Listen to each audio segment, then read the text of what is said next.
Good evening and welcome to the March 1st Comprehensive Plan Committee meeting.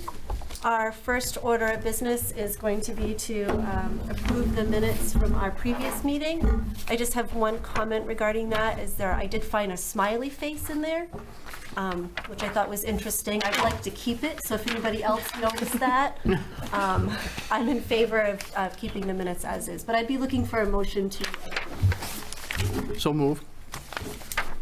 Second? Move to approve. Oh, move to approve, and a second? And all in favor? All right, and I cannot see Brad or Frank. So I don't know if they raised their hands. Brad's hand is up. But I can't see Frank. Okay, well, that passes. There he is. I wonder if there's a way that we could see the other members of the committee? Because I won't know if they're raising their hands right now. So if that's something that... Graham, can you change the view so that on the TV screen they see all four of us? Yeah, I only see you, Sue, so it's... Thank you. Which is spectacular, I know. It is spectacular. It's a very nice sunset wherever you're at. Richmond, huh?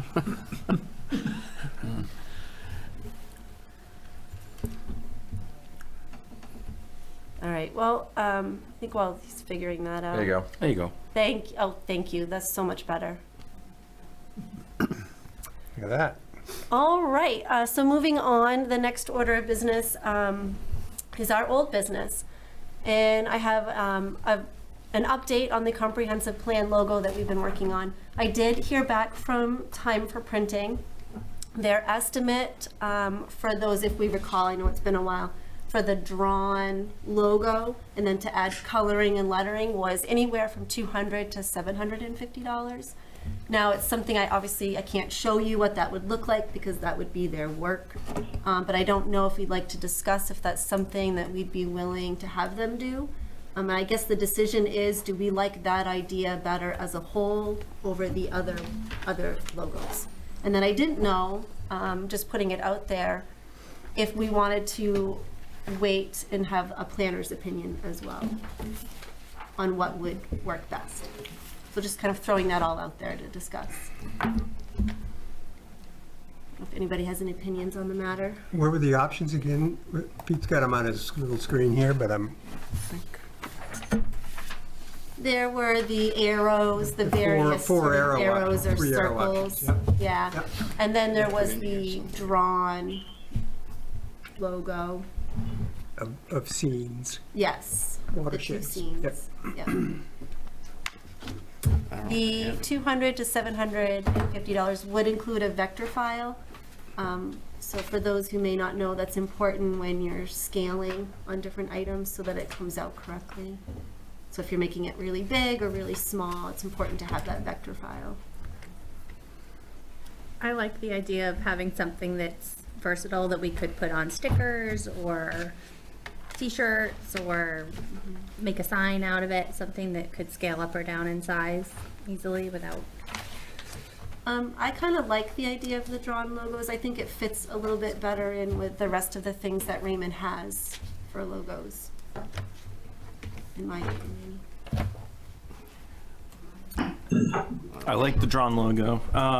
For the cost, I mean, is this something, if we've already done a lot of the creative work, It would be on the lower end. it'd be on the lower end? I mean, is this That was something the range. that we could have a high school student with a inkling towards graphic design would be able to produce this for us?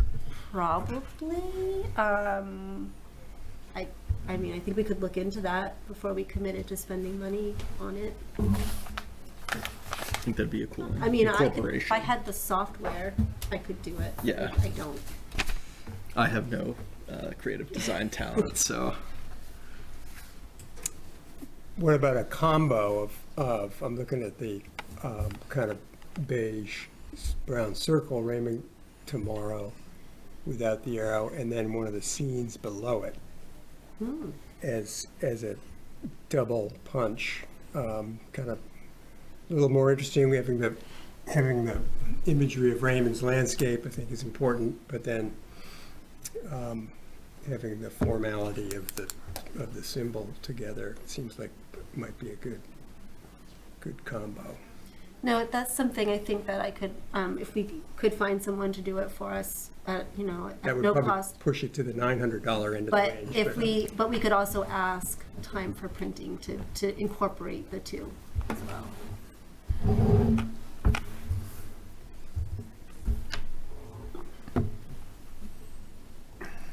Well, it seems like we should certainly have a logo, and I think if we decided that before the planner came on, that would be a good step forward to not take their time in deciding our logo. Brad, I see you had your hand up. Oh, You're muted, you're Brad. muted, You're Brad. muted, Sorry. Brad. Okay, now? Yes, perfect, thank you. All right, sorry about that. I come back to what I said when this was first introduced. I'm very much in favor of logo. Thinking about what we wanted to do is really going to drive what it looks like. But if you look at the most popular, most recognizable logos in the world, whether it's the red dot from Target or the arrow from Amazon, they're really the simplest. And they don't have a lot of colors. You recognize the arrow from an Amazon package or on a trailer truck, and you instantly know what it is. You recognize what it is. I would just kind of favor simpler rather than more complex, one color rather than multiple colors. But I'm just throwing that out, something that's easy to recognize, even if it doesn't say everything on it. If we get it around the community enough, people will see it and they'll be, what's that? What is it? And there's something to be said about generating a little, what is that? Mhm, that's a good point. That's what I'll add on this topic.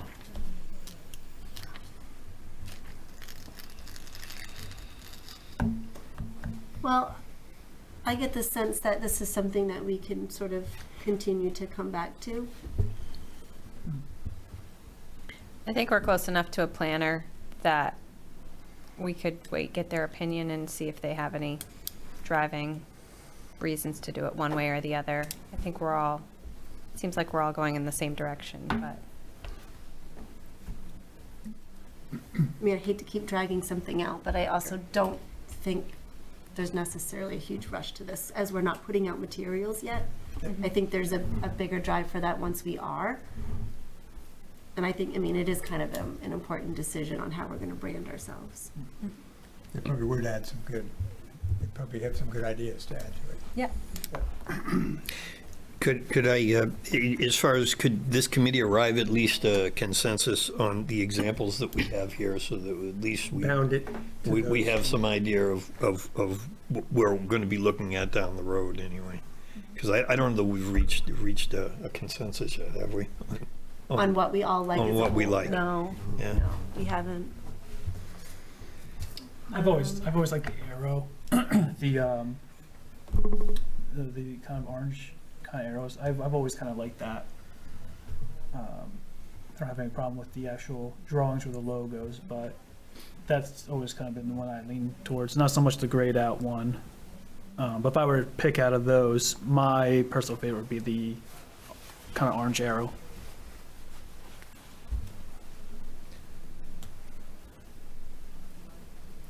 I kind of like the circle one. That's just simple, easy to read. Raymond tomorrow on there. Raymond. But I like the idea too of having something that specifically says Raymond. So if it were something like a fish or a lake or something along those lines that would kind of represent our town and what we're known for, maybe. Maybe we could have a fish that looks like an arrow. There we go. There's some progress. A pointing fish. If we don't want to devote too much more time to this, I could make a recommendation that what we do is look at this, and for the next meeting, maybe come in with a preference and just tally it up, and that way we could get at least that portion done. Yep. That's unreasonable. Yeah, I think that is reasonable to give us each a chance to review them again Sure. and come prepared for a vote. Okay. Yeah. We may need ranked choice voting to come to a decision. All right, okay. So moving on. It looks like the next thing I have is development of a short video and creating an action plan behind that. As we all know, part of the proposal from North Star does include video creation, so I guess the discussion needs to be, do we wish to do something on our own in addition to, or have North Star help us with this? I wonder if there's kind of like a format or a general sort of video out there that we could just customize to, you know, insert our town name or something like that, that would be easy to kind of copy and paste, that would, you know, that describes generally what a comprehensive plan is and the process, so that it kind of dumbs it down for the general community. Did North Star create Gray's video? Fairly positive that they did. So we could either take the stance that we'd like to utilize what something similar to what they've already created, or tweak it to our desire, or do something new. It seems like those are the options we're talking about. And I'm happy to, we don't need to reinvent the wheel. I don't know too many other Raymond residents looking at the Gray Comprehensive Plan Committee's website. So if there's something that we could utilize there, I think that would be a fine and appropriate way to approach it. It is definitely common practice for municipalities to use what everybody else has created. So that wouldn't be out of the norm. John? Maybe what we can do is a little combination of both. If we do like a teaser, like a 30-second, something that's good for kind of like a reel, like Facebook or Instagram or that kind of thing. Just 30-second teaser, and then help us with either we borrow Gray's or create another one. I think maybe having a teaser might be nice to get people their attention span, just to kind of capture it real quick.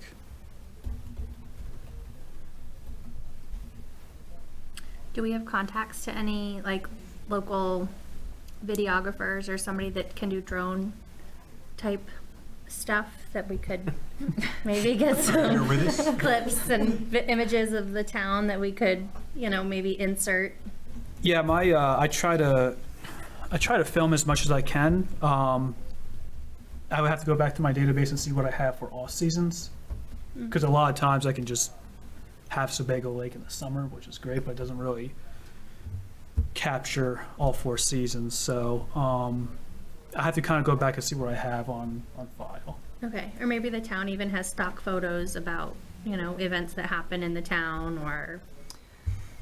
I mean, I think it's very doable, because 30 seconds, you have clips, you know, short clips with a voiceover. Very doable, something like that. Peter? Yeah, I think if memory serves me, when I looked at that Gray, they basically did have, along with the stick figure and basically just the PowerPoint, you know, what is a comprehensive plan? They also were flashing pictures of the community, and they look like stock pictures, and they, you know, as far as like if it's a short presentation, something like that, I believe that's what they had actually worked into their presentation. And I think this was only a minute and a half or less. It wasn't a long video at all.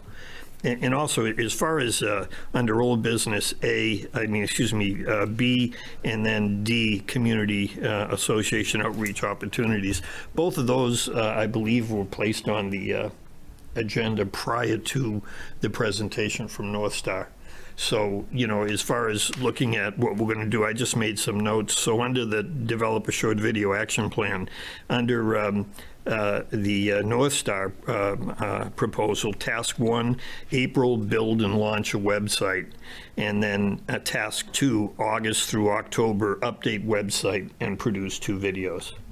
So that kind of gives us a little time frame as far as that. So if we wanted to get something out sooner, I believe that what North Star is saying is that they'd be building starting to build the website in April, but that they're not talking about the videos until August through October.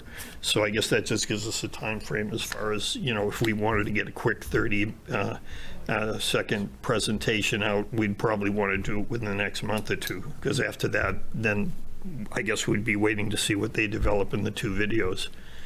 And I think maybe what we could do, since we have so many emails on file, is maybe we can ask for photos, because people are going to have various seasons and various activities. Maybe it's them at the ice cream place or something like that. Maybe we just ask for photos from Raymond residents of them doing whatever in Raymond. We might have a really good response, and then photo credit that each person going into it. That way now the community is kind of getting involved, and now we're getting more than just footage from what I might or might not have. Okay. I think that's a great idea, because that definitely involves the community, keeps us in their mind. And then I know that Raymond, we also, Sue, correct, have a bunch of pictures that we use as well. Yes, I have a number of pictures of Raymond and whatnot that I've used in the town reports and all that sort of thing, so we do have pictures that can be put out.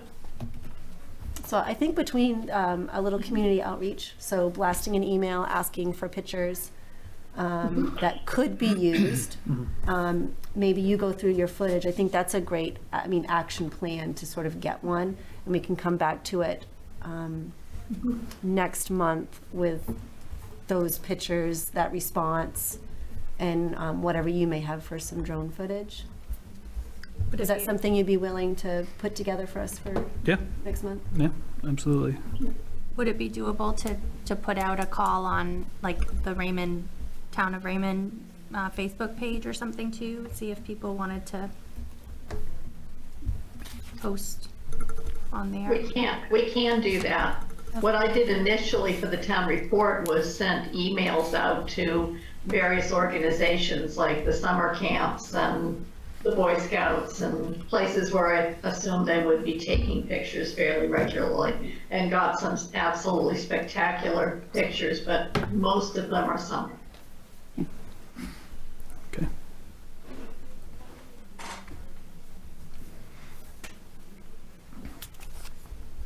Do we have any further discussion on this?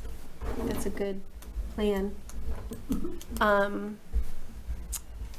I am willing to craft an email to send to Sue asking for those pictures for the people on our listserv. I'll put that on my to-do list. Yeah, it would be good, I think, to send out something to the listserv each month anyway. So if we're asking them for something, that's letting them get involved too. That would be good. That would be cool. Is this the first email that we're sending out to the listserv? It'll be the second. Second. Second.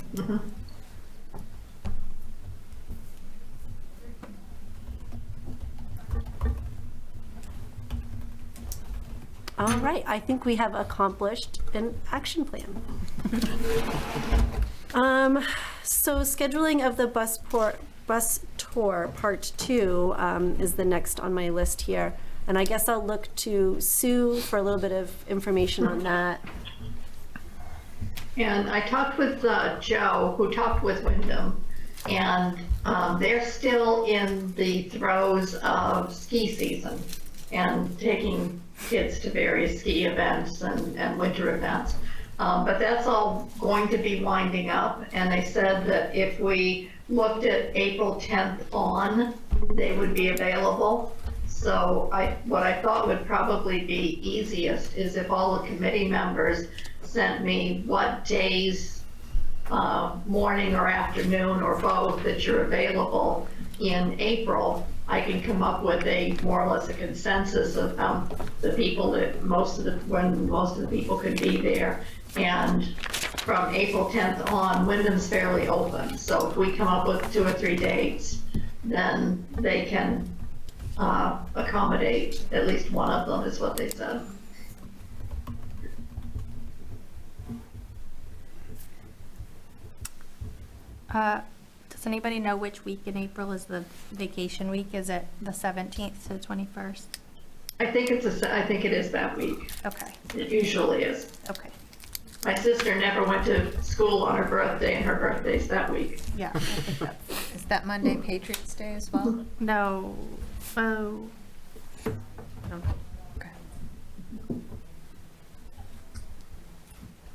Brad? Just have a question for Don, or if Chris is on the call. I was very enthusiastic about the tour that we took back this past fall, and I can't say enough good about it. The tour guides we had, and Don and Chris were outstanding, and Sue piped in with a lot, and Frank piped in with a lot. It was just wonderful.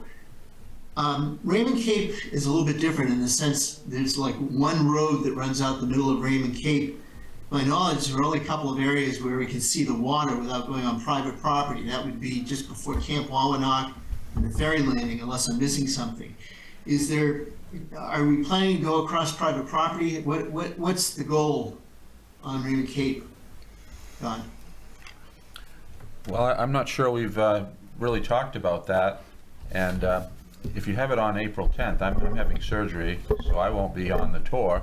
So Chris, of course, is very, I think, knowledgeable about the Cape, and I don't think the idea is that we're just going to take a one-shot down and back and stop at, public, access, viewshed opportunities. I think the idea would be to go down some of these roads and take a look at some of the development, and that may be on private roads or not. Chris? I can add that my thoughts were it wouldn't just be the Raymond Cape. We'd take the 302 route to get to the Cape. We've got industrial zones where there's Sabre yachts and some other different facilities that we could look at. And when you get down on the Cape, there's many private roads that you can take that get down towards the water where there's been development in the past, like Castleton or Zephyr Road. You can take Sunset Chimneys Road, even though it's a private road, there's plenty of places to turn around and see the kind of development that is on the Cape. I think the purpose of that would be to see the other side of Raymond. We went up to North Raymond and saw rural Raymond. This would be more the developed areas where we have a large tax base of seasonal residents, and more we're seeing the tear downs and rebuilds, and I think there's plenty of opportunities to see that. There's Wild Acres, there's Papoose Island, there's Quarry Road, there's the Fry Island landing. There's plenty to see. It's just a different section of Raymond with a totally different set of topography and zoning and land use. So I think it would be very positive, and we can add anything that anybody wants on that tour, but I can see it taking as long as the last one did with no problem. Peter? Yeah, and I would say also, I agree with Chris, and also, I think it's important that we take some time to look at the village. I think it's time that we take that time when we're in the village in that area, also look 121 in that area. We didn't really spend a lot of time on those areas, and those are areas where we're either going to be considering, I know in the last plan, we attempted to direct some growth in those areas, not necessarily the Cape. And there's other areas, depending on time. There's Thomas Pond, you can go down Thomas Pond Terrace, you can go down Twin Pines. There's a lot more to Raymond. We got a good view of maybe a little more than half, and it's very easily that we could see the rest of it. Sure, and to Brad's comment, as far as the Cape is concerned, the Cape isn't complete without talking about Sebago Lake, but I think that's the plan for the boat trip that once the weather gets better, we would do as well, and I think that's going to give us a good vision of the Cape and the lake. Is there any merit in going down deep shores? Are you on deep shores, Brad? Deep Cove. Deep Cove. Deep Cove? Deep Cove, no. I'm down off of Cape Road. But Chris, we'd go down Deep Cove. We can go down Deep Cove, you can go down to Turtle Cove. Yeah. There's a ton. You won't be bored. Yeah.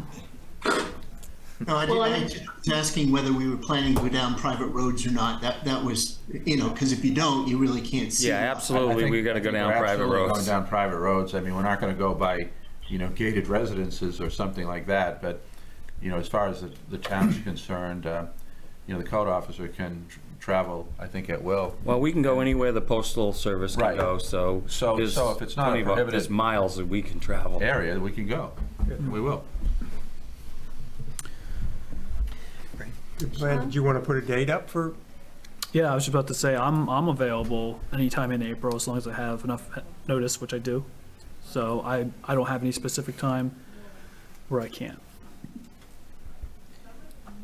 Yeah, so I think the plan is to just get an email into Sue Sue. with availability, and then you can look at when the most of us can make a certain date and see if that works. As far as the staff goes, the tour guide, I can go anytime during working hours, so I'm available. And just as a teaser, we've got projects on the Cape that are $50 million.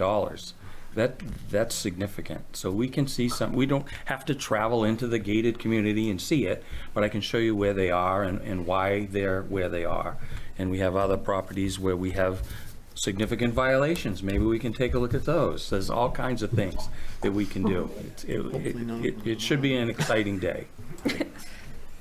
And I don't, at least this is my opinion, but I don't think we're in any kind of an emergency. We have to get this done right away. And I would like, if we could, to do this a little later in April so Don can join us as well. Because I think his contribution to some of the history and the stories and all that are very valuable. Yes. Last week in April, tentative. Yes, I think that's a good idea to kind of narrow it down a little bit, just even for ease for Sue. So if everybody could give their availability for the last week of April to Sue, that would be great. Good. So that's the 24th through the 28th. And that would miss vacation week. Yes. Frank, will you be back in town by then? Yes, By the end of April? yes.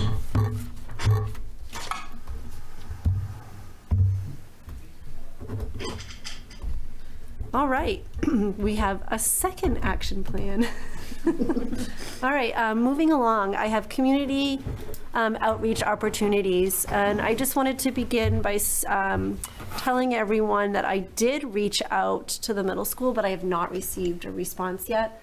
That doesn't necessarily concern me because I think that they have layers that they need to go through first. They can't just say, yeah, sure, come to our school and say something, or we'll incorporate this. I think that they have to sort of go through a process. But I will reach out again and see if I can get any sort of response on that. I like your idea. So that's another opportunity that we will be doing, is increasing our participation by asking for photos. So there's another item, and I didn't know if anybody else has something that they would like or have thought of any ideas. You can use the monthly Roadrunner and have a little block in the Roadrunner. It would have to be something that would, I think, catch people's attention. It would have to be, brief, but you might talk about the progress, or you might pose a question, or provide some information. I'd make available a space in the Roadrunner each month as we go forward.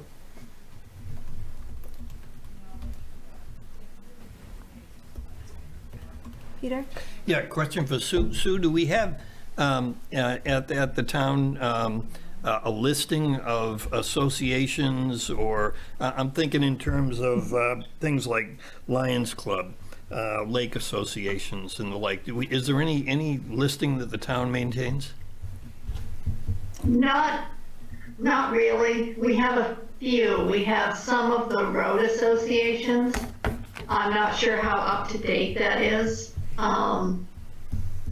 We generally don't keep much of that because it doesn't have any bearing on what we do as a town. Sure. Any suggestions on where we would find those things? I'm thinking in terms of, if I was looking at, once again, at North Star's proposal, task 1, stakeholder ID groups, and that's how and that supposedly will happen in March. My guess is that that's what the North Star is going to do. They're going to want to know, what are the contacts in town? So I think that this could serve, if we were to start to compile a listing of those things, because Yes. I believe North Star is going to be looking for that.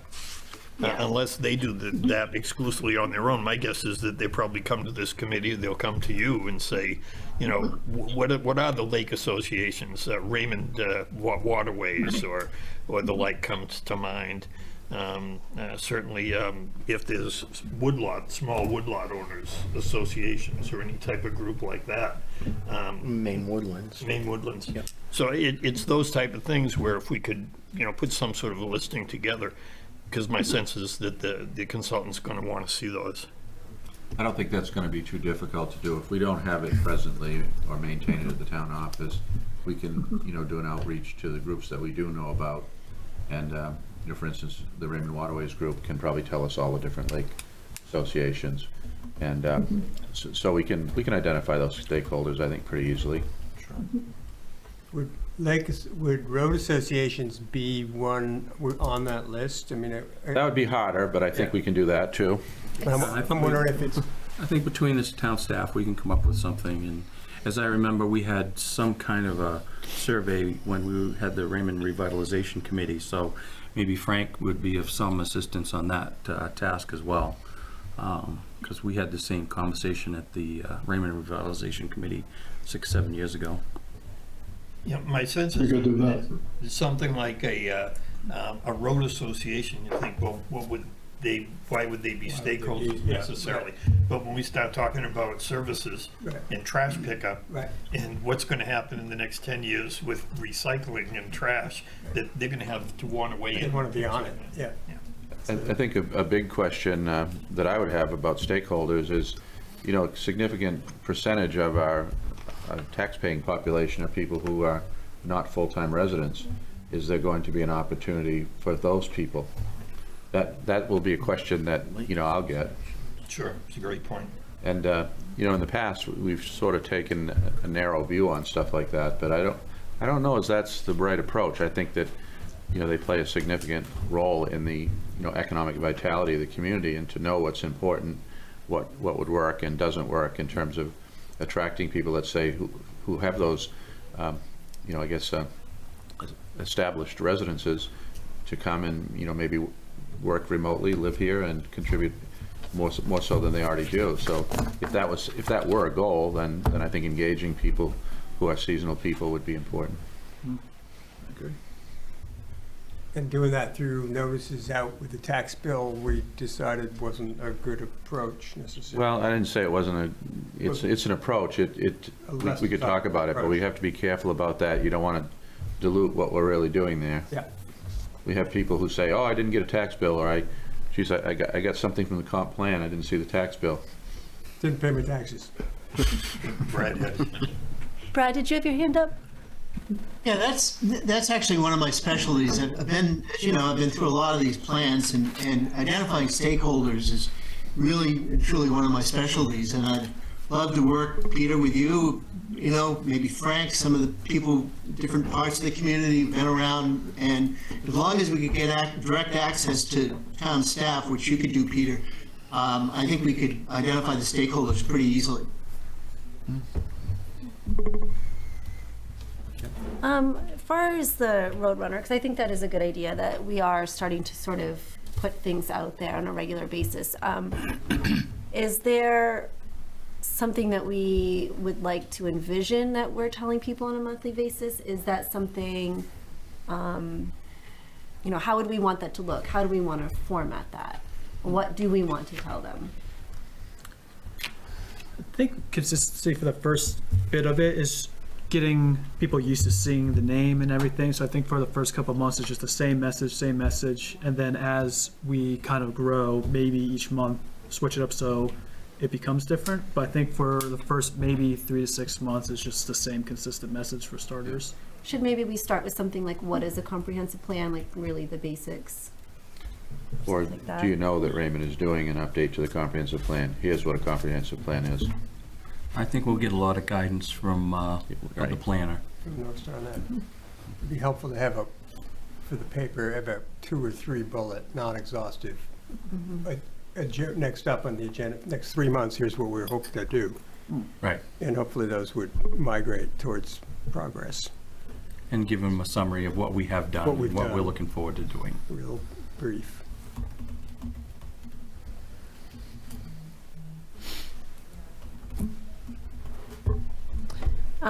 Let's say I put something together, would we want to wait each meeting to approve that? Would you like me just to send it out in an email and say, hey, what do we think of this? That seems, I think between you and Melissa, you can do this. You used to do the Roadrunner. She does it now. I mean, if people really want to see it, they could see it, but I think you could do it. Do we want to wait until we have a logo that we can attach on with our message every month so it's recognizable and consistent? I think we did talk about that, yes. We'll have a vote as of next month, perhaps. So, right. I don't know how long it would take, like, let's say we did go with time for printing for them to turn around an actual logo for us to use. But that does add some additional time, so maybe for the first month, depending on when the Roadrunner schedule is and when the deadline would be for that, we may not, is this the beginning of March? I mean, we probably could get something in the March Roadrunner. But you're right. I mean, I guess we need to decide, do we want to wait until we're completely ready to start doing that? Or do we want to start with something really small, and then as it grows, we can say, hey, we've made a logo, here it is. Sean? I think getting it out would probably be good, even if we didn't have the logo. I think getting it out, and then once we do get the logo, finally putting it, but I probably wouldn't wait for the logo. Yeah, agree. Agree with that. Yeah, that's good. Okay. Yeah, I'm getting a bunch of nods. Yeah. Frank, did you, I thought I saw your hand, but maybe not. No, I'm just agreeing with that idea. Okay, all right. And if I would ask, I would just ask is, similar to, looking at the bus tour and doing a little homework there, and maybe a little homework would be between now and the next meeting. We're all professionals here, and we all have professional associations. We're all on roads. We all, use the lakes and the like. So if we could maybe come back to the next meeting with just a list, I'm sure there'd be a lot of duplications to it, but just a list of what we would consider to be stakeholders or community associations for outreach, and start compiling that list, and then we can look at that at the next meeting as well. I don't think this is a perfect answer. It wouldn't be a perfect list, but I'm thinking about, we could potentially contact the Secretary of State website and see what associations, LLCs, corporations are listed with business addresses in Raymond, not necessarily registered agents. Sure. So we'd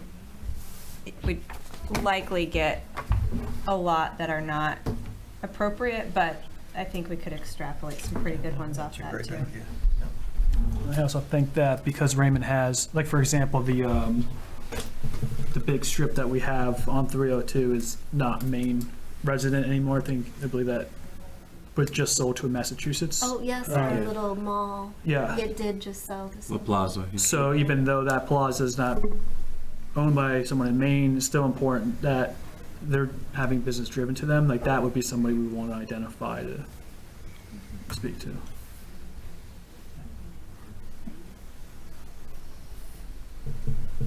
Okay. Yeah, the first Roadrunner publication could invite anybody, the stakeholders, groups, or organizations that could be part of the first Roadrunner message. Yeah, please let us know who you are. Yeah.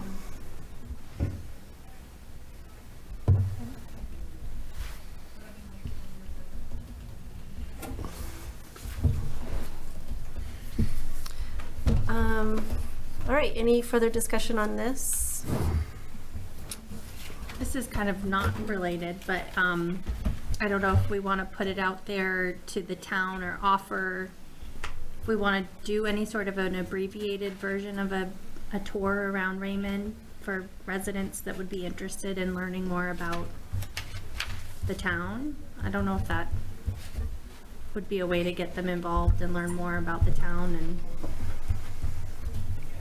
I don't know if anybody has the time or resources to do anything like that, but if we all felt like it was a beneficial thing for us to learn more about it, maybe the residents would feel the same. If that's something we couldn't sort of logistically do, I'm wondering if a really good video that highlights different parts of Raymond would be an avenue that we could look at. Yeah. Like something that they could watch, because I mean, you're right, a lot of people aren't seeing all of Raymond.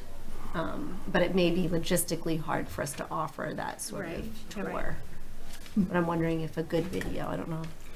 I think we made one for the open space effort, something tells me, with Hugh Cox, and it was a 10, 15, 12-minute piece of tape that had some music in the background, and it had some aerial shots, and it had different parts of Raymond and Maconesca Road and down on the Cape, and so digging that up and getting it on the website so folks could click on it.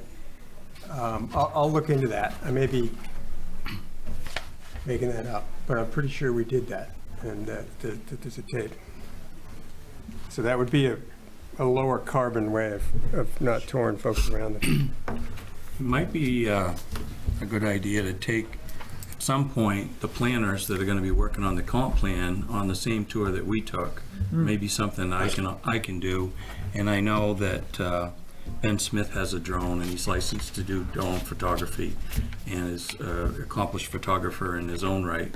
So we might be able to do that, come up with that video with the town planner after he's on board, and I can take him on a similar type tour, maybe a shortened version that we took on these two tours, and even on the boat.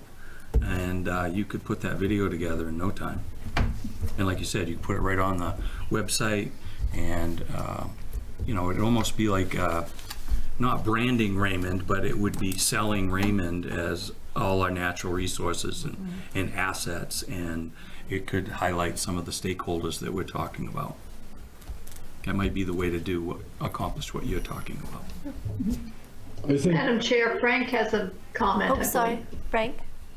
I was just going to say, that's a great idea. Many more people would watch a video rather than taking a couple of hours out of their day to do that sort of thing. And that would be a wonderful thing to have on our website that people who are interested in moving into the area could look at. That would attract the kind of people we feel we would like to see moving into Raymond. Yeah, and it would hold I up. think, Sorry, Frank. anything we can do to do something like that is going to be well worth it. And once you produce that, you could use your monthly Roadrunner block to say, here's how to go see it. I think also just to have that, Absolutely. yeah, something that we created, historically, it will be fun to look back on as well, because over the years, things will change in Raymond. So to have that already created will be a great thing for other future generations to look at down the road. And Madam Chair, I have a few comments from Kevin, if I may. Oh, yes. He says, he asked me to mention that we should host the website to avoid any extra cost. The vendor can design and maintain it, but we would host it.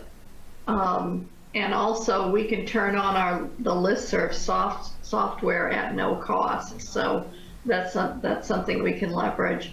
And we can also put everything you're talking about on our YouTube channel and get it out there to an even broader audience than goes to our website or uses our Facebook.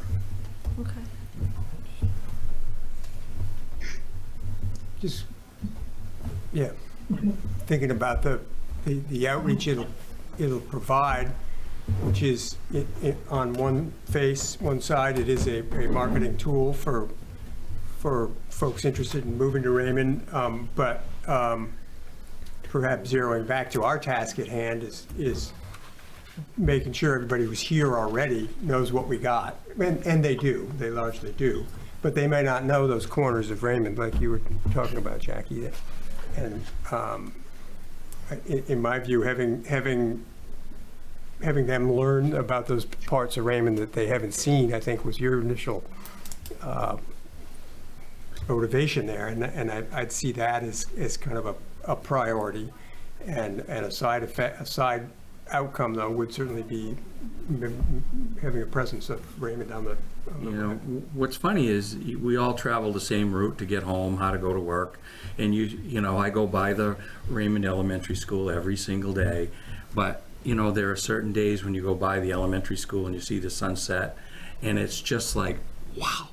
And I can think of many places in Raymond that we could have those little clips, like this is, you know, North Raymond, or this is the Cape, or this is the beach, or this is the schools. It's just, it's, you know, I keep saying that every meeting, you know, we all live here for a reason. And I think one of the things the tour did for me, the first round, was I travel Raymond every single day. And enlightening you people on what's there made me realize, wow, this is great. This is good stuff.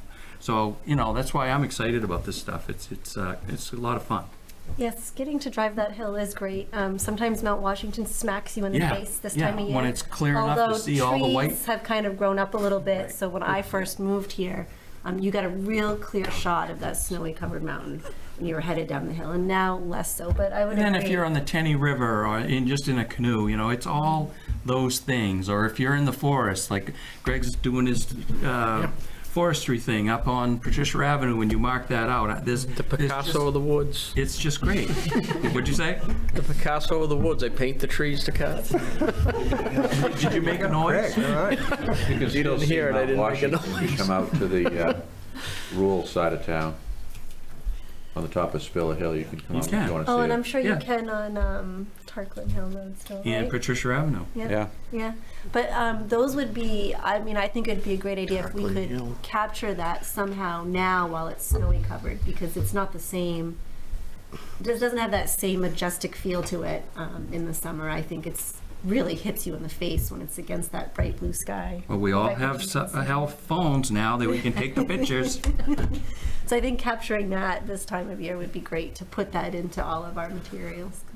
That is really something, you know, it's cool about Raymond. We have everything There's, here. thinking about photographs, and, you know, I've seen a number of really spectacular ones, and the Portland Water District does a they calendar do. every year. And so, you know, I don't know but what they might help us if we wanted to get permission to use some of those photographs. I mean, you want to talk unbelievable photographs, that their contests they have every year, and when they produce that calendar would be what you're looking for, I think. And a lot of them are from Raymond, because it's a lot of the shoreline.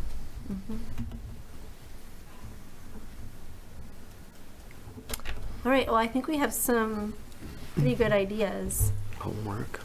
and some homework. Yes, good ideas and some homework. So I think we should move on to what I assume will take up the bulk of our meeting tonight. And that's our new business and discussion of what we think that us as the committee and town staff can contribute to the plan completion. Everybody should have an email. This came out a little later this afternoon, but this was North Star's sort of their ideas of what is probably feasible that we do as a That's what I was committee. looking for. And then they also gave us an updated fee from that. So you all have that, I think, in your emails. You should.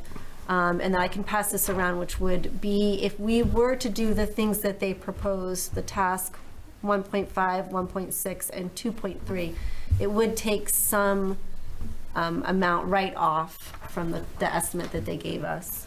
I think the kinds of things that you could consider doing are So the I'm- inventory and some basic analysis, interviews of department heads, other interviews, you know, some of the, I guess, rounding up and doing the legwork for the materials that you're going to need, the promotional materials, and, you know, the probably the public meetings, if you really want to do those, although I think it's good to have the experts there with you.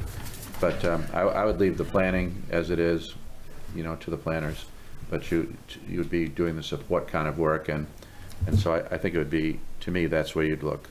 Now, I have a question. Can we add in the contract that we agree to pay up to a certain amount?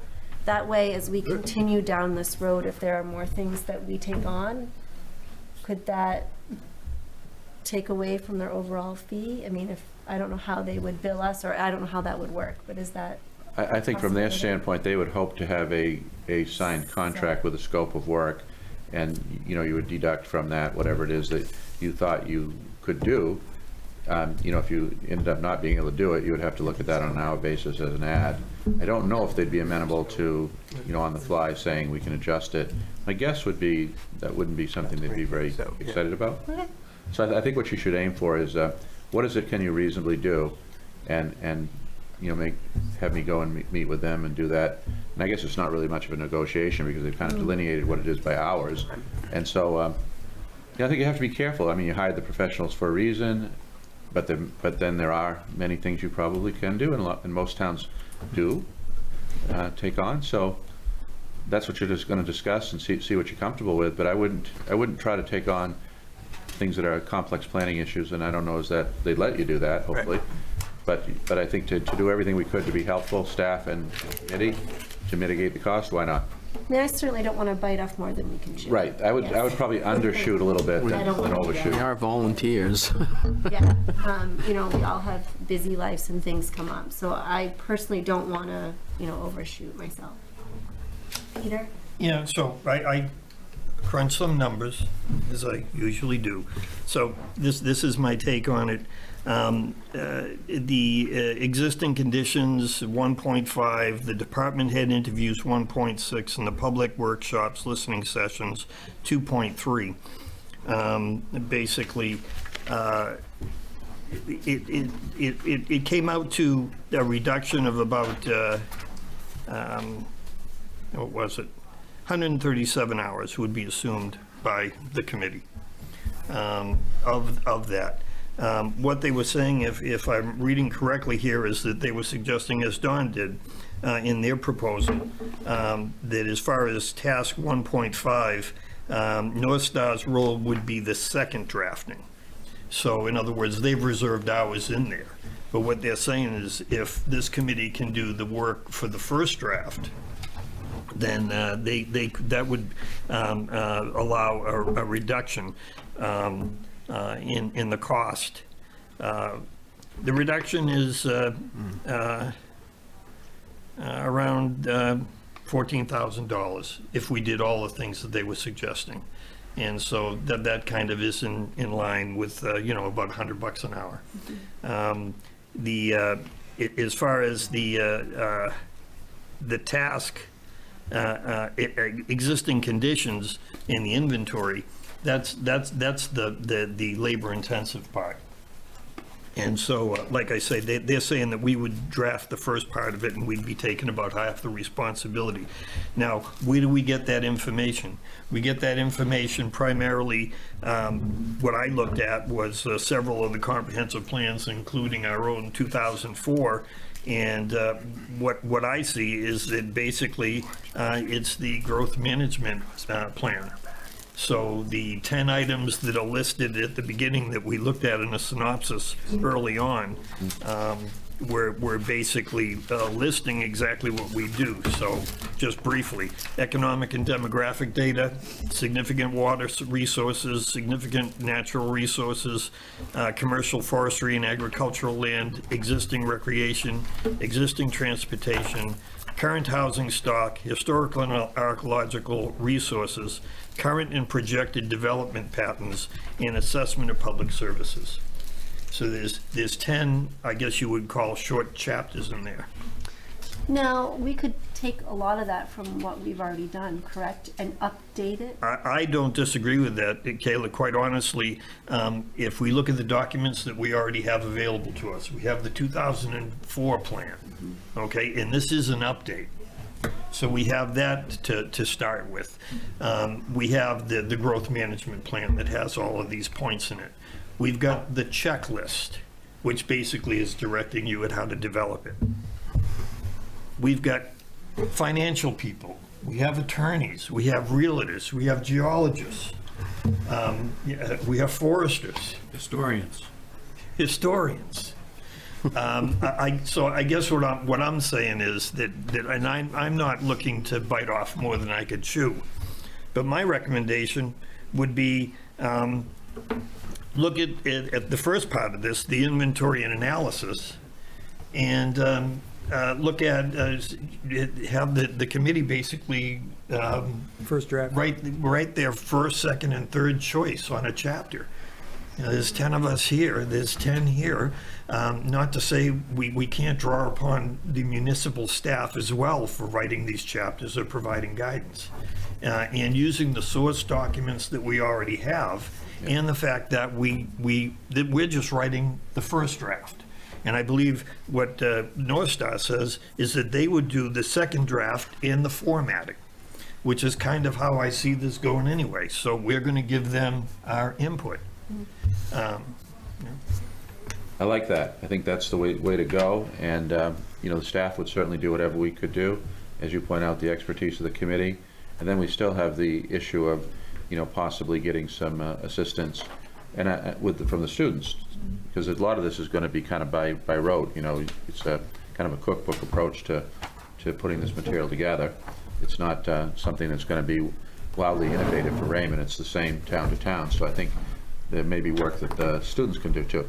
So if we, but if we took a chapter, we would be drawing on probably students to help us with any research, and also town staff to verify and research additional facts. But I mean, it doesn't seem like it would be that much of a stretch for us to sort of take what's already been written and update it. After seeing this email this morning, I spent 45 minutes online, and this is just an example. This is from the 2020 census, Raymond Town, Cumberland County, Maine. As an example, there's 4,526 people in this community according to the 2020 census. Here's an interesting fun fact. The median age in the year 2000, according to our 2004 comprehensive plan, was 37.6. And in 2020, it's 47.8. Whoa. And I'll just tell you, this was 45 minutes of looking. I can tell you what the median value for an owner-occupied housing unit is, who moved in and out of the town, what the unit occupancy is, birth rates. Census. 2020 census. So there's one chapter. Yeah, I mean, 45 minutes. The population of the town hasn't, you know, expanded greatly since that time. What that tells me is you have a lot of the same people here, and you see it in the, you know, in the school enrollment. I mean, the school figures are going down, down, down. We're not attracting young families. I think that's a major concern, and so I'm with you. I think you've got a lot of data right there. 2% of the population is below the poverty level in this town. 2%. 2%, as of 2020. That also doesn't surprise me. I mean, we're actively soliciting. The county has allocated monies to help with, you know, basic necessities, and I think we had one response. And unlike the 2004 comprehensive plan that was projecting that what was going to happen is we were going to age, but that those individuals going up to a point that Frank made early on, that aging population would be a more moneyed population that could afford housing. What seems to be the case is that we have aged, but those individuals are not as moneyed as it was projected in 2004. Just interesting stuff for 45 minutes. Well, I think that's probably true for the people who are in the 04, you know, survey, but I see a lot of people who are choosing Raymond as their retirement principal residence. You see the side roads that have been developed out in our part of town, and, you know, a lot of, you know, doctors, lawyers, captains of industry of various kinds are even in the more rural areas now. It's certainly eye-opening. Yeah. I had an interesting conversation with a woman yesterday about, you know, I'm trying to find a living unit for a buyer of mine in a 55-plus community. And she was saying how, you know, she and her husband are on a waiting list to get into a retirement home. It's a 5 to 8 year waiting list. And she was saying, you know, yeah, all of us baby boomers are getting to this point in life now that we're starting to flood the system. There's not enough housing and facilities for this generation. And if a large part of Raymond's generation is this this age level, it would make sense to start thinking about 55+ communities or assisted living facilities in that Right. area. And the source documents, I mean, they aren't limited, I mean, just to the 2004 comprehensive plan, of which this is an update. But we have source documents such as the 2014 survey that has a lot of demographic and other data in it for comparison to where we are in 2020, 2023. Right. There's also the implementation committee, which was a 2010 document that's also one of our source documents, has a great summary of what was accomplished in the decade from 2004 until 2014, but it also has some pretty eye-opening issues. There's 5 issues that were listed as high priority that, as at least of 2014, had not been accomplished. As an example, one of them being hitting that target of 10% affordable housing in our housing stock. So we have access to all of that information for both comparative and in building, let's say an endeavor like the committee putting that chapter together. And I just think we've got the expertise to do that. I don't think it's as much, saying, well, we can knock down North Star by 13 or 14 grand. Although it's a little more palatable to me to be looking at, a comprehensive planner in the 80,000s versus the 100,000. But once again, that's all, what we're trying to do is get a sense of where the municipal side is, because give you as much leverage as you can when you talk with them about what the final price tag is going to be. I think this also, though, provides an opportunity for all of us to be more educated in what we're doing. So it's not just about taking off money. I mean, I think it's also about us being educated and having this active role in this process. And the best plans that I've seen over my career are done by towns with committees that are engaged and not just saying, hey, we go out once a month and the planner tells us what we're going to do and gives us the drafts and we all nod our heads. I don't think you want that. And I think from the presentation last month, it was clear from Ben that he's not looking for that either. He's looking for input from the committee. It's the plans, I believe he was alluding to the plans that he's had the most success with have been ones where the committee was engaged. So I think, just deciding what it is you want to do. I mean, we have the math on what that does to the to the finances, and then we get a contract, signed, and off we go, right? I have just a couple questions on this, and I'm not against this by any means because I think that this is a very good option. What I'm thinking about is that a first draft can sometimes, unless you have something that you're pulling from, which we do, a first draft can a lot of times be a lot more work intensive than the second draft. And the second draft can draw from the first, but what it sounds like we're going to do is take the plan and update it. So we're not necessarily coming up with a new first draft, we're taking our old plan and updating it. And then the second draft would then be North Star's version, new version potentially of our old plan. And so just having a mind to what the new plan would look like versus the old plan. Are we okay with the old plan coming out? And, we don't know at what point that second draft is going to diverge from the current plan that we have, whether it's going to look like a North Star plan or whether it's going to look like an updated version of the old plan. So those, in terms of the first draft and the second draft and formatting, are we okay as a group, we don't have to answer this right now or today, but are we okay as a group looking at a second draft that North Star's taken and revised and understanding that really underlying it is our plan from 20 years ago that we've just updated? I'm not sure if that made a whole lot of sense, but that's...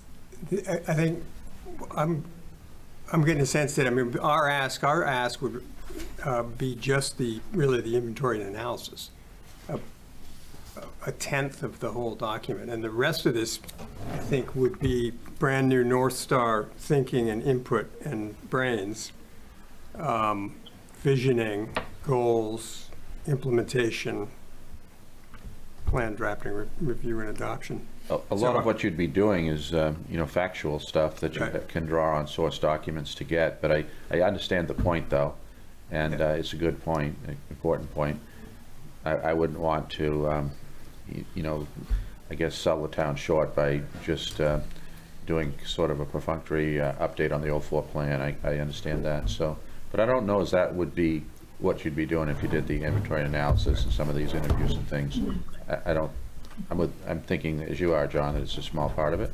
And I think some of this could be solved with questions and answers with North Star. When they say first draft, what does that look like? When I Right. think first draft, I think, let's sit down and start writing something, but that's not necessarily. Maybe what we need to do is you have a idea of what you think you might be able to do and establish that tonight.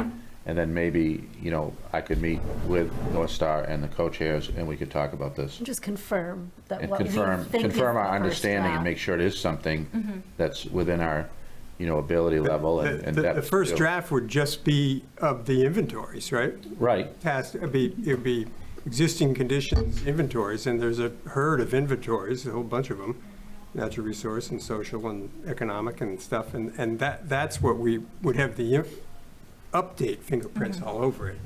But the rest of these 30 lines or so here would all be brand-new North Right, Star but things. what I'm saying is, Is how I decide what hope it it is you would think go. you can I know, do. that's what I'm hoping Then we for meet too. to make sure that we understand Yeah. what we're doing and they understand what we're doing, and then, Sure. and then you can have that amendment of the contract and come to an approval. But I think you want to make sure there's no misunderstandings about this. Very clear. Good Sure, point. and I would say, Don, you used that operative word there. I didn't read anywhere in North Star's proposal as far as the inventory where they mentioned us doing analysis. And I see analysis being more their bailiwick. And so once we've updated, or let's say with the first draft, gotten demographic information and the like, in their second draft, I believe that in the formatting or whatever, that's Yeah. where they're going to be doing the analysis. But that's why I say it's sort of a factual thing. I mean, you've got the old one, which is a roadmap. You've got, the materials from the state, which basically lays this out, what needs to be in there and what you should be looking at.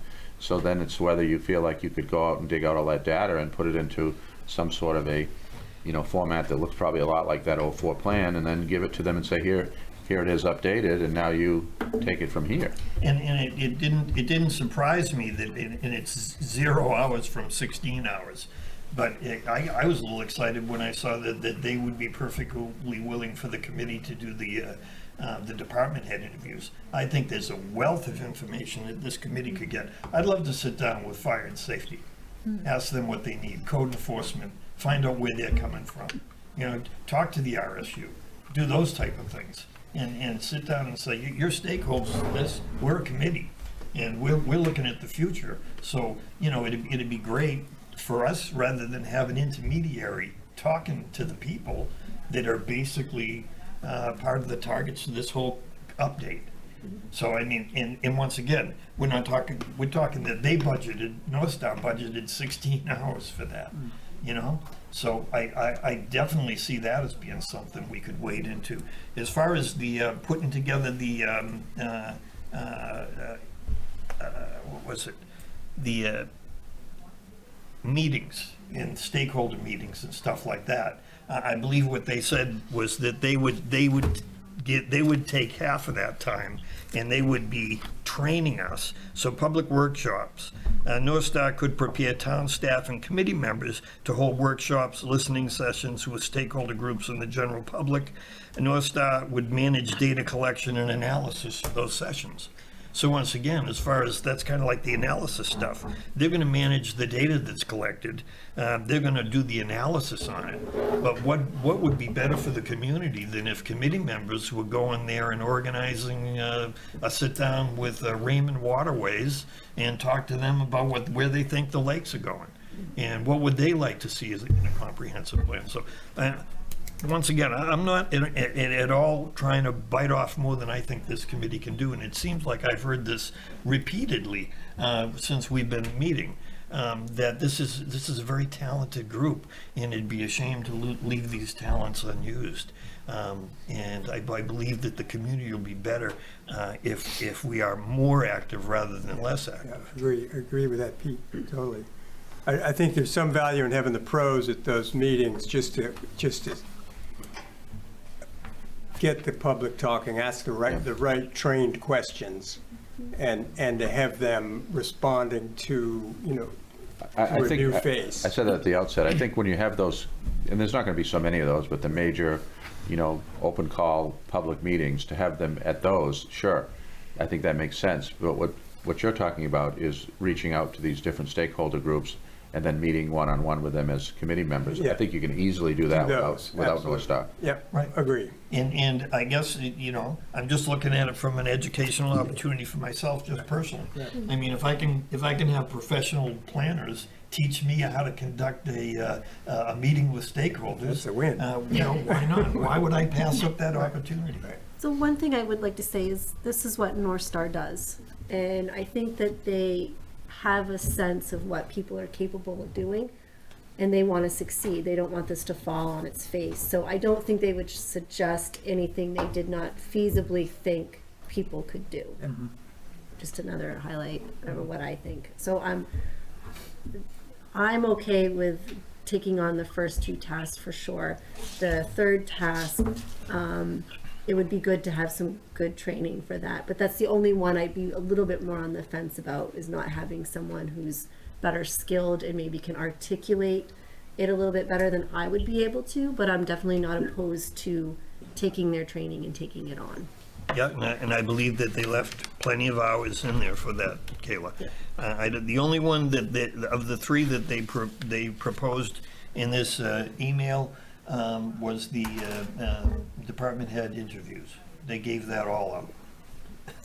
Which I'm comfortable I don't know why personally. anybody would not want to talk with Don. They already did. Yeah. Or Bruce, or anyone, yeah. Yeah. So we're basically saying that we're gonna accept their proposal. I think with just the, if you could confirm, we accept their proposal, but with the confirmation that what they mean by task 1.5 is just those, and that initial first fact finding, is that's what they mean by first draft, and it doesn't mean. I think Sue had mentioned, I talked with her earlier, as far as inviting maybe the planner to the next meeting. And to have the opportunity to ask questions like, can you just clarify a little bit more what a first draft? I think that would be a good idea, so that everybody feels more comfortable. That's good. Or what their format is. Yeah. They've done this. Yeah, sure. Just hand it to us and we'll fill it in. So is that what you'd like to do? I think that would be an opportunity, so you make sure of what you're doing here. Right. I do apologize. It was suggested or offered that one attend tonight, and I said, well, I'm not sure if that's necessary. Yeah. Well, I apologize. actually, Oh, it's I don't fine. think it was. Yeah. No, it wasn't at this point. I apologize for the lateness of the materials, but I had written, back to Ben, and I don't know what happened. And I called Sue. I was out in the office today, and then Sue reached out to him, so he did provide that information. Then I guess she called me later in the day and said that he was willing to come or send a representative. But I thought negatively on that, because I think, you weren't ready to talk to him. I think you would be next meeting. You had to have this meeting to have, I guess, a general discussion and understanding of Definitely. what you're doing. And now you're going to meet with him and have some more precision and understanding and then do it. So I don't think it would have been good to have him here. Hopefully he's watching. Maybe he's already. He's actually at another meeting tonight, but Yeah, I but think he was going to have one of his staff watch it. But I think, this process is a little messy, but it will work out. Yeah, and every plan that I've been involved in has done some element of this. Well, I personally am in favor of us taking on the 3 tasks. I'm okay with that. So do we need a motion? I guess we could to formally take that on. So I'd be looking for a motion I'll motion it to to accept the 3 tasks being put onto the committee members and taken off of the North Star's proposal. Yeah, pending clarification. Pending clarification from and review North of the Star. tasks, because Yeah. there's about 10 of them. Yeah, And so then that empowers Don to basically open up that conversation. You don't have to wait until the April meeting to talk to Ben again. So, I mean, like you say, we would be, hopefully, someone there is going to be watching or will watch this discussion. But, yeah, so I would second that motion. I'm sorry, I couldn't see who made the motion initially. Sean. Okay, thank you. Do I have a second? A second. Second, Peter has second. Sue, any discussion around this? Okay, you can go ahead and vote. In favor? Yep. And Brad has his hand up. Frank has his hand up. Okay, yep, so anonymous. Okay, that's great. Moving forward. The last thing I really have is consideration of roll call voting, and I'm going to turn to Peter for that. Yes. It had been suggested to me by a couple of sources that we bring to the committee a discussion about roll call voting. And Sue did incorporate a short description that's on your agenda. Roll call voting is where there is not a unanimous vote and each member's vote is recorded by name. I know that I'm not one to be looking to make these meetings any lengthier. And what my research in Robert's rules is that it's, number one, can be very tedious if it's the standing process of a committee to do a roll call vote.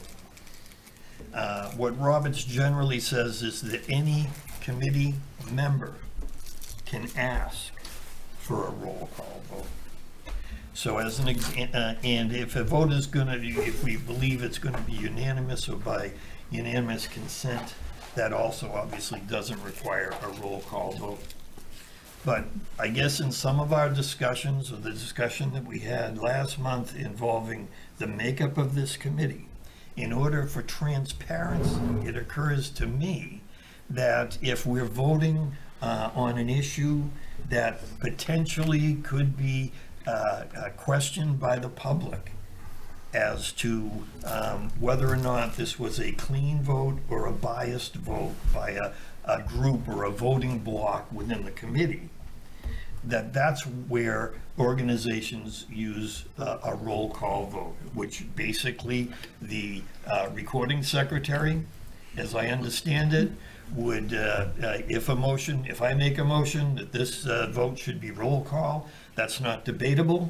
You don't have to vote on that because you basically, any committee member can ask for it. And then there is a roll call vote that is done alphabetically by members, yes or no, yay or nay, and that whoever is presiding as chair of that committee votes last. And that, I believe, if I understand the intent of that, it's that you're not allowing any one person who is potentially in a role of authority from influencing the vote. So it's all about transparency. When I watch the Zoning Board of Appeals, especially where they have been involved with several very litigious type of activities lately, they make it very clear, because of the potential for legal actions, to do a roll call vote. It's also, quite honestly, been suggested in some of the stuff I saw that when we have remote committee members, that it's not always visible to the audience who's voting and who is what. And so the last portion would be after the vote is taken, you're listed by name in the minutes. And so that's my understanding. So I throw that out to the committee for comments and possibly for an adoption as part of our process going forward. Are you saying this would be for every vote, or we would just ones. stipulate which ones we wanted that to be for? The ones that any one of My us felt understanding is any committee needed member more? can call for a roll call. And if it's called, it can't be challenged. We're going roll call. No, we're going roll call. Yeah. Because at least that individual on the Feels committee it's feels important, that this is not transparent enough. Or they feel uncomfortable with it.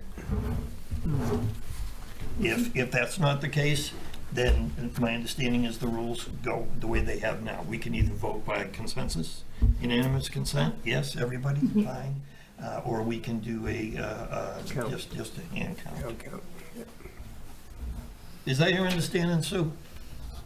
Yes, and to add to it a bit, I believe once a roll call vote has been called for, there's no longer any discussion. Correct. We simply go to a roll call vote and the answer is just yay or nay. It isn't yes and I think. It's simply yay or nay. So how would that work? We would discuss an item, we'd be getting ready to vote. Would someone make the motion? It would be seconded, and then someone would go, I want a roll call vote? I mean, I just want to know how that would work logistically, I guess. So there That's would, pretty much it. That's yes. it, okay. I just wish she said no discussion, but we can have that discussion prior. Yes.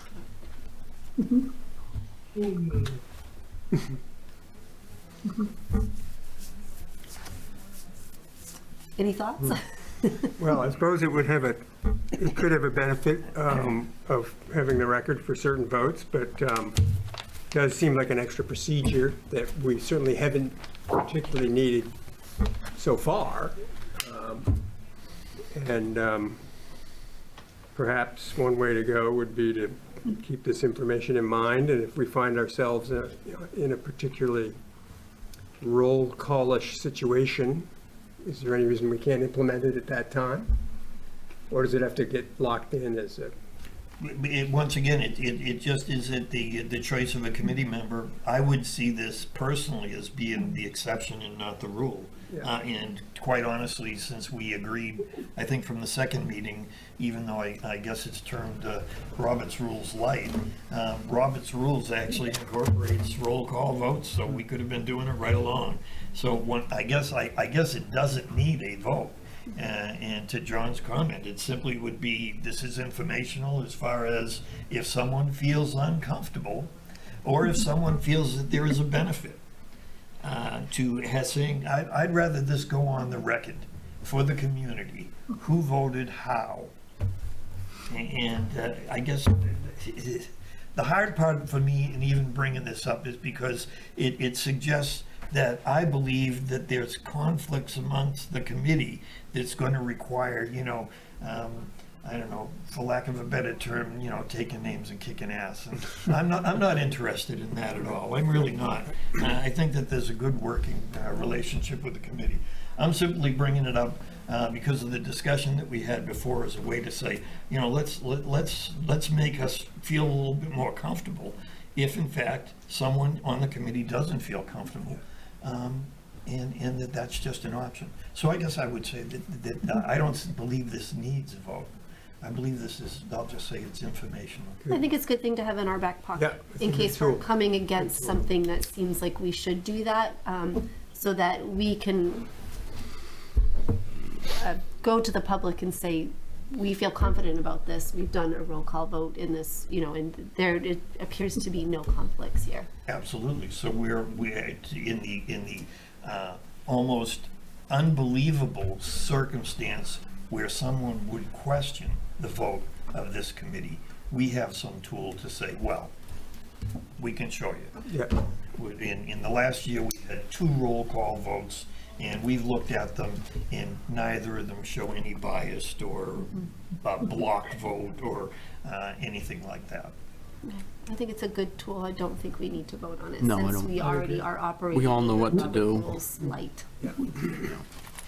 Well, and another place that sometimes it's useful is if the conversation and discussion doesn't seem to be progressing and a committee member wants to move the motion literally. It's an easy way to stop the discussion and stop and take a vote.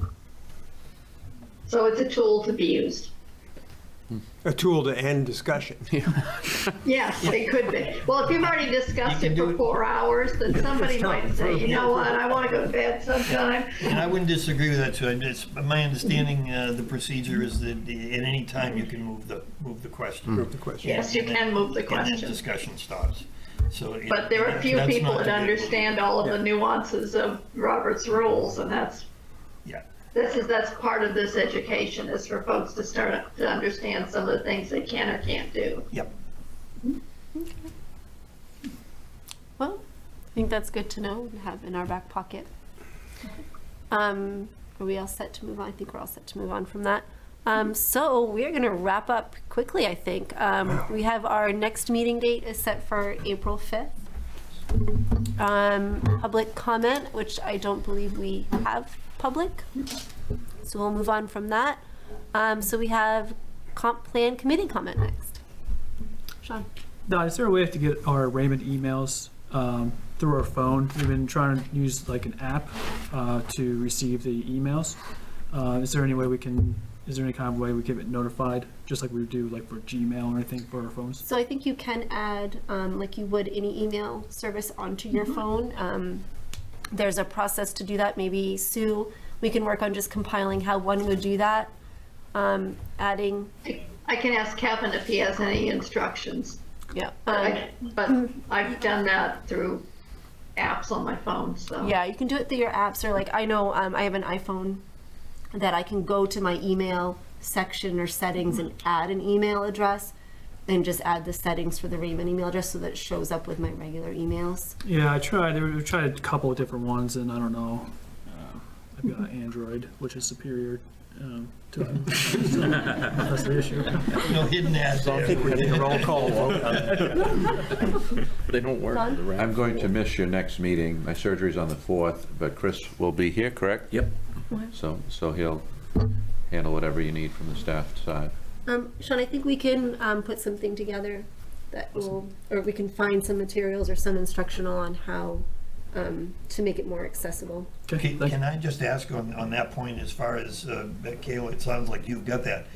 Does the town have that? I mean, Chris, do you have that? Would the emails go directly to your phone? No. No. Dawn? You?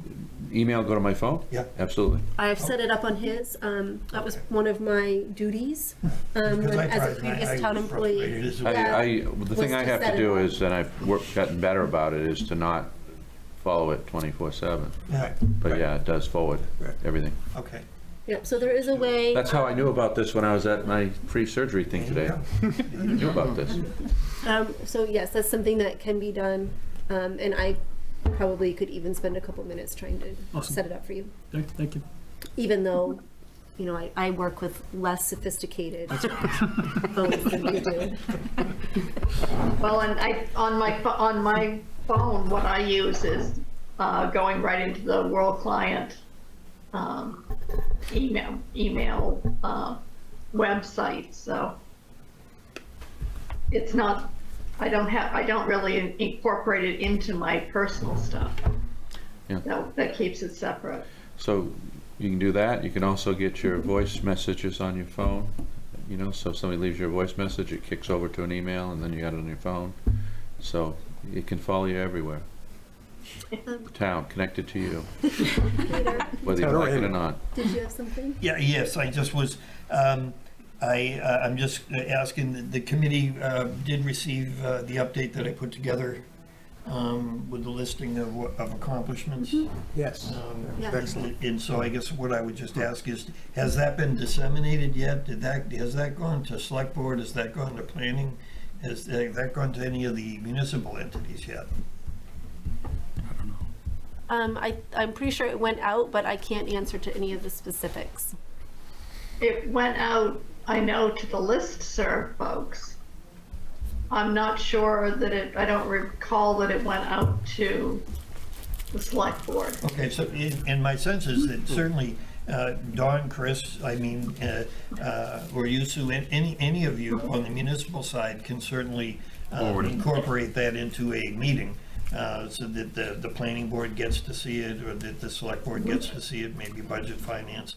But I believe that the part of the intent of that was to both promote the committee's work and to keep the municipal side updated, that, you know, we're just not meeting here for laughs and giggles. Were you intending, Pete, for us to be able to just share that with our neighbors in Raymond, to the extent it's inapplicable if someone's asking what's going on in the town of Raymond? Well, I got this email right here, I'll send it right over. Sure. Yeah. Absolutely. I mean, I think listserv is what I was most interested That's in where as you're far headed, as, yeah. you know, those Getting it out there. individuals that gave us their emails. And I believe the discussion at the last meeting was, you know, they may be sitting there waiting, you know, I gave my email at elections in November and I haven't heard boo from them. And I guess what I'd also just ask the group is, this, you know, should we rotate that? Should we do it every month? Should other committee members, besides myself, put together these updates that go on listserv and everything? Well, like, how do we want to do that in a formal way? Well, I certainly don't mind Peter doing some of that as well. Won't our outreach channels be doing essentially the same thing with newspaper articles? Right, and- so if Melissa and I are to put together some sort of Roadrunner thing that goes out every month, well, that's something that can also go out to that listserv every month. Same content, same everything, just You could looks put different. more detail though, because we have to make the Roadrunner, as you know, very, very brief. Yep. And I think to rotate it around, you know, there's going to be different topics that people are going to be more involved with than others. So I don't know why you couldn't do that. You can also, you know, delegate to the staff. Or the do- planner. Or the planner. So that maybe it doesn't have to all be, you know, one person. Yeah. I guess that's what I was just asking. It shouldn't be one person, probably. It should be No, it spread shouldn't. around. Shouldn't be.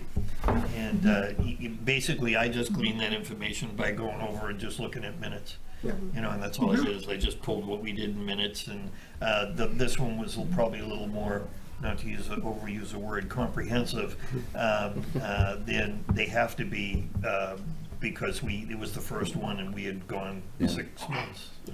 This is something that I learned from the old Roadrunner, when we had a newspaper here that ran at times 20 pages. And so I had a problem, and that was I tended to put in more detail rather than less. And we had a person in town at that time who was no longer here, but he appreciated the quote-unquote excruciating detail that I had. But I don't think most people do. So I think you want to make it so, not that the first one was, but you want to make it so it's interesting and people want to read it, and you know, so it's a little bit of a challenge that way, you know, to keep their interest. If they get just a, you know, crush of, you know, words and you know, it may be a problem. That was a nice bullet list of, you know. Yeah, no, I'm not saying that one. I'm just saying, moving forward, you want to make sure it's long enough to cover what you want to talk about, but interesting, hopefully. Maybe that's something that we could add sort of to our agendas, is who wants to do an update this time. And we just sort of, I don't think we need to formalize it. I think, you know, we all can just say, I can take it this month, or. And does the committee have a sense of, you know, would it be per meeting? Would it be quarterly? Would it be twice a year? What do you think? I think that will depend, because some months we're not really doing much, Yeah. probably. Or there's not, I mean, not don't doing think much, I don't want to say it like that, but there's not much headway, maybe. I don't think monthly. Yeah. I'd be a fan of quarterly. Quarterly might be a good. Yeah. I think in the meantime, part of the outreach can be expanding on the listserv and making that a target for our outreach objectives too. Jackie and I both think we have some trouble with listserv, so I think we can be your first targets and trying to get ourselves on that. But making sure there are instructions for everybody and Sue, they very well could be up. I think we just missed them, so. I just went through email, and the list that you had, Peter, did go out to the select board. Dawn forwarded it to them. But it didn't go out to the planning board or the ZBA, so I can send that out to both of didn't those get it. committees. I don't know if I got it.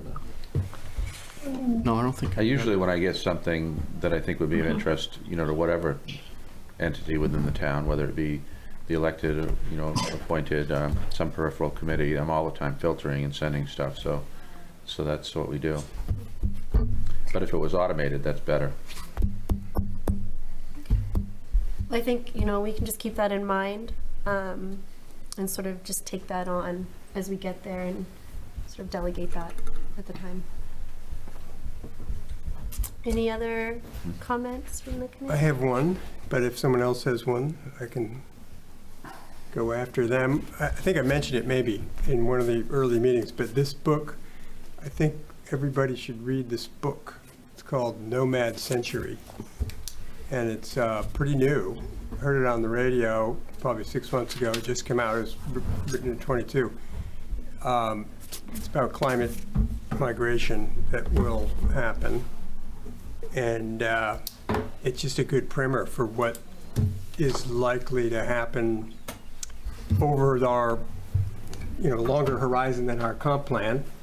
But if this comp plan is meant to serve us for a decade or so, we will certainly start to see the front end of it as the southern latitudes become uninhabitable and migration increases. Kind of a little tickler in the way in the work today, the radio said that they're getting close to, if not at capacity for handling new folks coming in for asylum in Portland.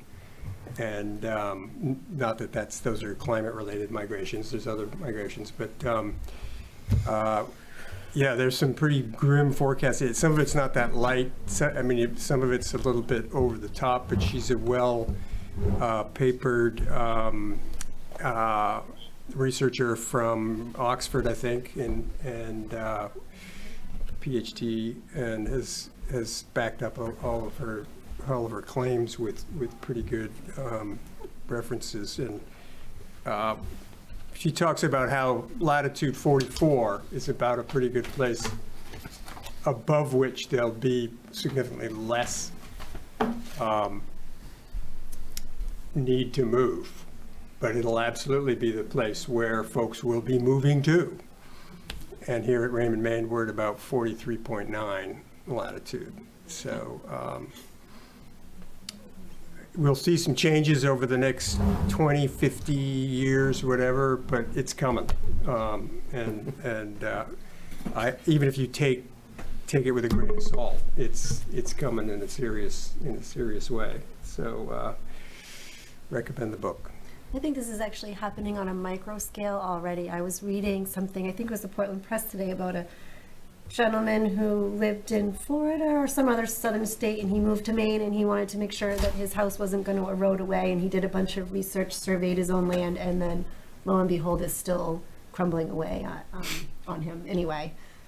So I think, this is happening on a micro scale anyway. Yeah. And I'm very well versed in Another reason to move to asylum Raymond. problem in Portland. High ground. Elevation 350, High ground. Stones, they don't roll. I've thought about that, Don. I've said that for many years, and then it dawned on me that, well, when the oceans do rise, where are people going to go? Right. They're gonna. They'll evolve gonna go into to the high fish. But if I could just build on both Kayla and John's comment, and this just was something I pulled up that in looking at the chapters as far as the inventory. And this is from the Maine Forest Action Plan 2020. And it's number 3, address climate change and its impacts on Maine's forests. So when we are looking at putting together chapters, and one of them is forestry and agriculture, there are source documents like this that are readily available that come from, the Maine, it's the Maine Forestry, and it's their action plan to address climate change on the impact of forests. Is that from the Forest Products Council? Yes. Yeah. So there's all of this type of stuff that's accessible. I'm sure the planners would be suggesting that when they build in their chapters, they're going to be wanting to see citations like this. And I'm long, 45 minutes this morning, and I was pulling up all this kind of stuff. But yeah, I think that what we need to do when we're looking at this comprehensive plan is to be considering sustainability, considering when I pulled up the demographic information, and they were talking about in the 2020 census about movement, it was very clear that, and I think the governor incorporated it in her state of the state, was that the population of the state is growing. What the demographics say is that the population of Raymond is growing, and although for the decade from 2010 to 2020, it didn't grow all that much, but the numbers are saying from 2018 to 2020, significant increase. And this stuff goes right down to birth rates and numbers of in the age groups from 0 to 17, which is what I understand is what the schools look at. So one of the things then you're saying is we should make sure we have lots of harvestable and cropland, because all of our Yeah, food is grown in the south, so if that goes away, then. Sure. 1.8 billion people are going to need to come north of 44. Yeah. It's a very rough approximation of summary of what she's saying. It'll So it's look food, like- it's housing, it's all aspects of a community and a safe, resilient place to live that's can sustain itself. It'd be for a different reason, but I remember about 25 years ago, I went on a fellowship to Japan, and flying over Japan, it's, it's amazing how much open space there is, uninhabited land, and then rabbit warrens of people, just so dense you can't imagine it. And then fly over the land is just open space. And this article from Maine Forest Action Plan was basically talking about just reinforcing how much carbon is sequestered in our wood. Yep. You know, you take the wood away, that's absorbing an awful lot of carbon footprint. Yeah. And, Maine's carbon neutral. So another reason to Do come to anything. Raymond, we have a lot of trees. Yes, when we're looking at the water resources, why is Sebago Lake one of 10 lakes in the country that is a large water source for a population, and they don't filter it in advance? They treat it, Right. but they don't have to filter it, and the primary reason for that is all the trees that are around it. So, all of those things, like I said, this committee is more than capable of pulling up that information, and I would think that this is the stuff that Ben lives for. I would expect it is.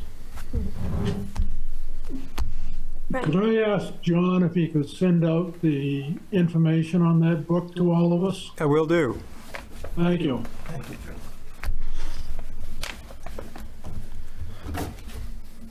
Any other comment?